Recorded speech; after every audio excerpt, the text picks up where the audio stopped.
I'm standing here on Pennsylvania Route 910, opposite Washington Street.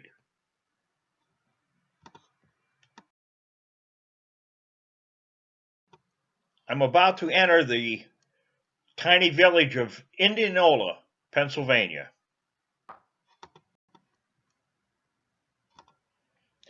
Indianola is like many small rural villages.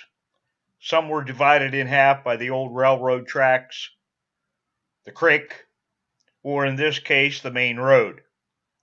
We are only going to focus our attention on this area here, however. Indianola was built around 1916 as a coal mining town, a company town, with company houses and the company store. Let me just give you a bit of history before we continue.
There is very little here to see now, but back in 1903 was an entirely different story.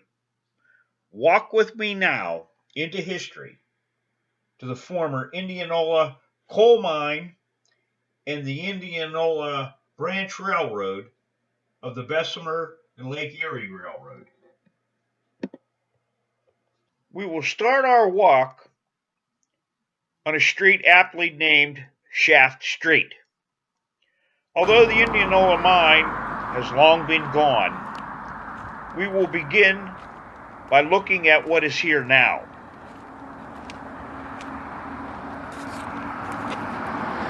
The first shaft sunk here occurred in 1903, and only preliminary work had begun.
Today, the mine has long been gone, but through a series of photos, videos, and old mining maps, we can demonstrate where specific mining operations took place.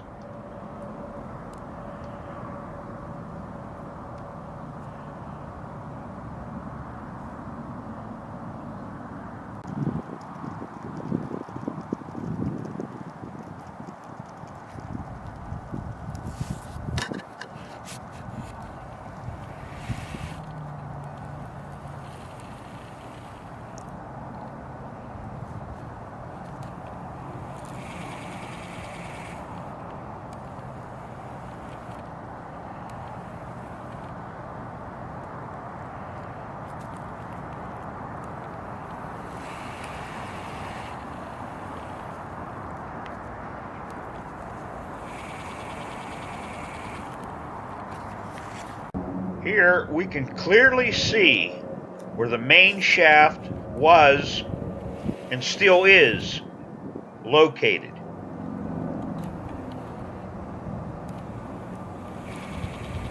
The tipple area hoist house was here.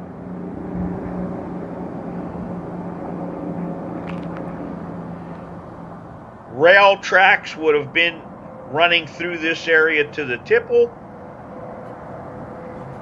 The second shaft and fan house would have been seen here. Again, the hoist house tipple area with rail lines leading through and under the tipple area and beyond. The Pennsylvania Turnpike was later built on the hillside. Deer Creek is just over the parking area. Rail lines continue to run through the parking area and into the wooded area beyond. It is my understanding that the material used to fill the former shafts is still sinking, and when this happens, new material is added, as in this case, gravel. Looking from the side of the building opposite the main shaft, 4 to 5 sets of rail tracks would have ran through this area. It would have been behind this large pine and behind the Indianola post office.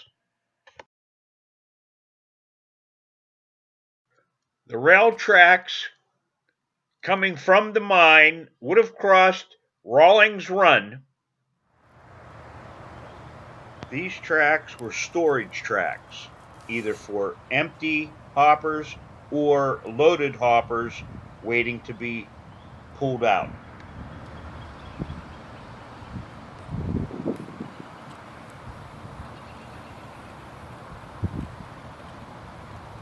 The tracks would have ended here in this field and would not have reached Deer Creek, which is just around the corner.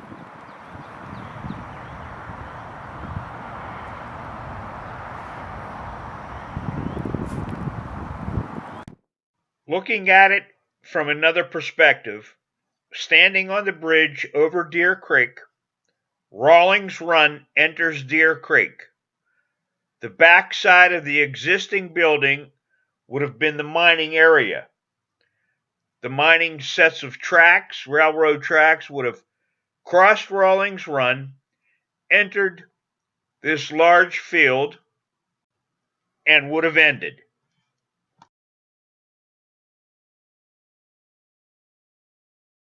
And as a side note to historical information, the main part of Indianola Village was built off of Route 910 and on the top of the hillside up Republic Avenue.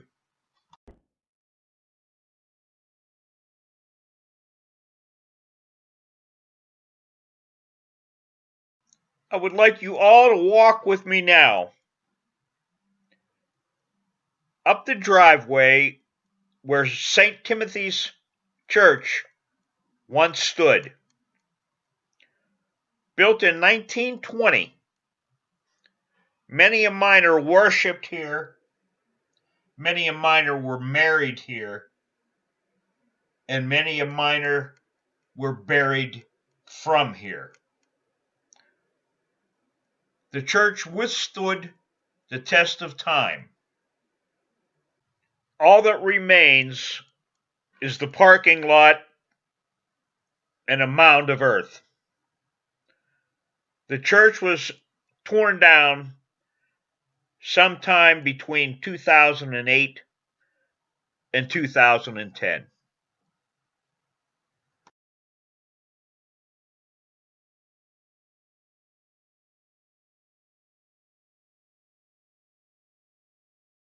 Seen here is the last standing building from the Indianola Coal Mine. It's the doctor's office and the hospital, also known as Building 1.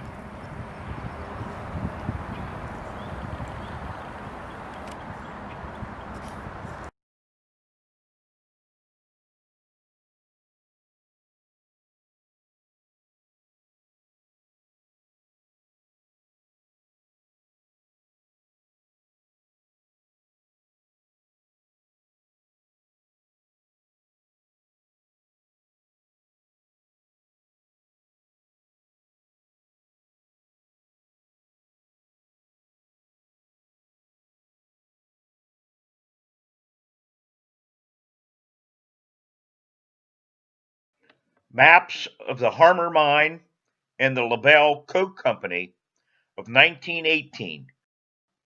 Both maps showing the Inland Collieries underground workings.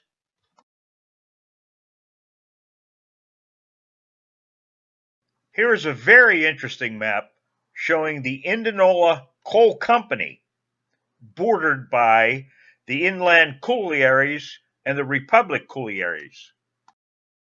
Another showing the Indianola Coal Company, the Inland Collieries, and the Republic Iron and Steel Company's Bessemer mines. A 1920 map from the Inland Colliery of the Indianola Mine. A 1936 map of the Indianola Mine when it was operated by the Republic Steel Corporation. I have highlighted the surface mining features and the railroad system for the Indianola Mine. Top upper left was the hoist house loading area. Here, the track flow to, through, and past the loading area.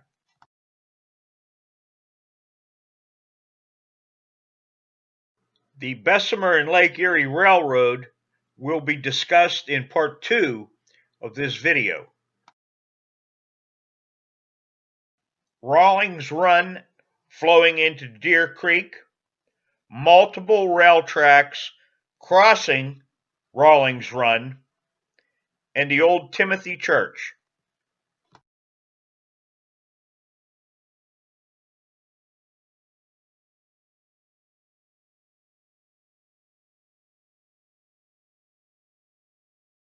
The old fire department, and again, Timothy Church.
In late 1915, before the Inland Collieries bought the options for the Indianola Coal Fields, they sent their representative, T.G. Fear, of Birmingham, Alabama, to determine the feasibility of opening a coal mine in Indianola.